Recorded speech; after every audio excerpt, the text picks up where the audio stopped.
시청자 여러분 안녕하십니까? 9월 데스크 뉴스 시작하겠습니다. 2021학년도 상반기 중앙감사가 치러졌습니다. 우수기구와 모범기구가 선정됐지만 감사 서류를 제출하지 않았으며 본감사에 참석하지 않은 기구도 있었습니다. 더불어 하반기 감사부터는 크게 변화되는 부분이 있는데요. 조금 더 구체적인 내용을 황서영 기자가 보도합니다. 2021학년도 학생자치기구 상반기 중앙감사가 마무리됐습니다. 우수기구로는 자연과학대학과 사회과학대학이 선정됐고 모범기구로는 글로벌융합대학과 공과대학이 선정됐습니다. 비상대책위원회를 포함한 총 18개의 자치기구 중 5곳이 경고조치를, 2곳이 주의조치를 받았습니다.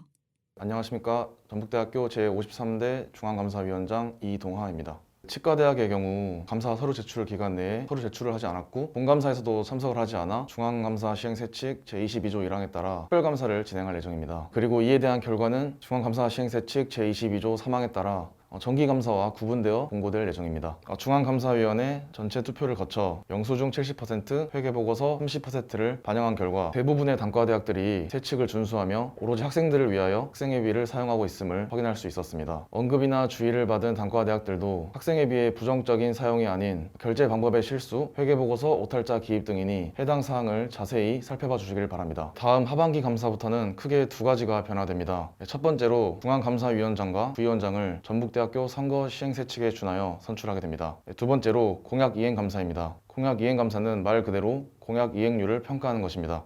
감사 대상 공약은 선거 당시 제출했던 공약들이며 상반기 감사의 공약 기획서를 토대로 하반기 감사의 공약 보고서와 그 일치율을 대조하여 중앙감사위원회에서 과반으로 의결하게 됩니다. 향후 진행될 하반기 감사에도 많은 관심 부탁드리며 학우님들의 관심이 동반되었을 때 가장 청렴하고 효과적인 감사가 진행될 것이라고 생각합니다. 이후 중앙운영위원회와의 회의를 통해 치과대학과 사범대학에 대한 조치를 결정한 후 전체적인 감사 내용이 공고될 예정입니다. 중앙감사는 올바른 학생자치가 이뤄지기 위해 진행되는 가장 중요한 과정 중 하나입니다. 하반기 감사에도 학우 여러분의 많은 관심 부탁드립니다. UBS 황세연입니다. 전북대학교 생활관을 두고 많은 논란이 있었습니다. 바뀐 식당 운영 방식을 두고 학생들의 불만이 쏟아져 나왔는데요. 이를 생활관이 처리하는 과정에서 더 큰 질타를 받으며 생활관의 대처 문제가 대두됐습니다. 보도에 임혜영 기자입니다. 지난 2주간 전북대학교 생활관이 많은 논란에 휩싸였습니다. 가장 먼저 대두되었던 문제는 바뀐 식당 운영 방식에 대한 불만이었습니다. 학생들이 지불하는 금액은 같지만 한식과 양식, 2가지 메뉴를 제공하던 방식에서 한 가지 메뉴로 선택의 폭이 좁아졌습니다. 단축된 식당 운영 시간 또한 문제였습니다.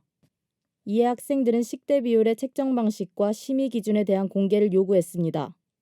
식당의 코로나19 대비 방역도 큰 질타를 받았습니다. 식당 입구부터 배식대까지 거리 두기를 위한 테이프를 붙여놓았지만 그 이후로 이어지는 줄에 대한 대책은 없었습니다. 학생들은 보여주기식 방역이라며 대책을 마련할 것을 요구했습니다. 그 외에도 생활관비 환불공지, 입주 관련 규정 등 다양한 문제가 제기됐습니다. 그중 일부분은 현재 해결된 상태이지만 여전히 입주생들은 불편함을 겪고 있습니다. 생활관과 학생 간의 원활한 의사소통이 이루어져야 할 것이며 남아있는 문제들도 조속히 해결되어야 할 것입니다. UBS 임혜영입니다. 교내 음주 문제가 점점 더 심각해지고 있습니다. 사회적 거리두기 단계가 격상함에 따라 밤 10시 이후 식당과 술집이 문을 닫자 학생들이 교내로 몰리고 있습니다. 하지만 이를 막을 제도적 차원의 대책은 없었는데요.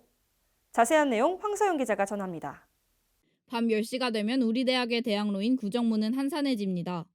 사회적 거리두기 3단계 조치에 따라 음식점과 카페, 그리고 술집까지 모두 10시로 영업시간이 제한됐기 때문입니다. 이런 상황 가운데 학생들이 10시 이후 교내로 몰리고 있어 문제가 발생하고 있습니다.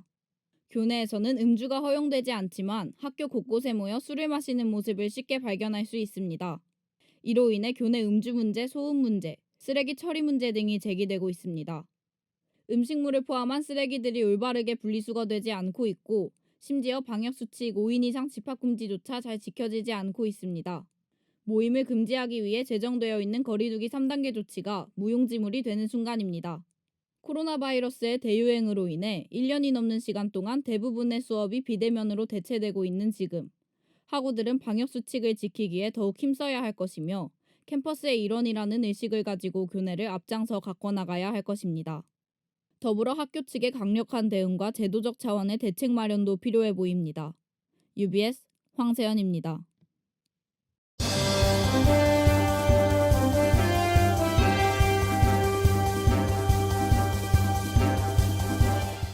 UBS 이슈나우 시간입니다.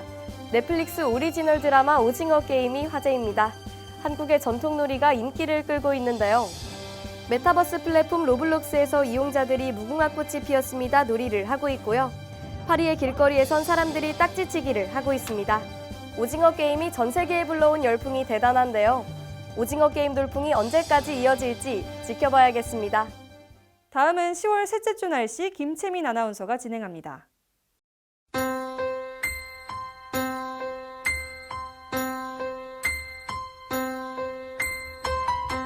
10월 셋째 주 날씨입니다. 이번 한 주 대체로 화창한 날씨가 이어지겠습니다. 월요일 오전에는 구름 끼고 흐린 날씨가 지속되다가 오후부터는 구름이 서서히 걷히며 맑은 하늘을 유지하겠습니다. 주간 최고 기온은 25도, 최저 기온은 10도로 쌀쌀한 날씨를 보이겠습니다. 이번 주 전주시 미세먼지 농도는 보통 단계를 유지하겠습니다.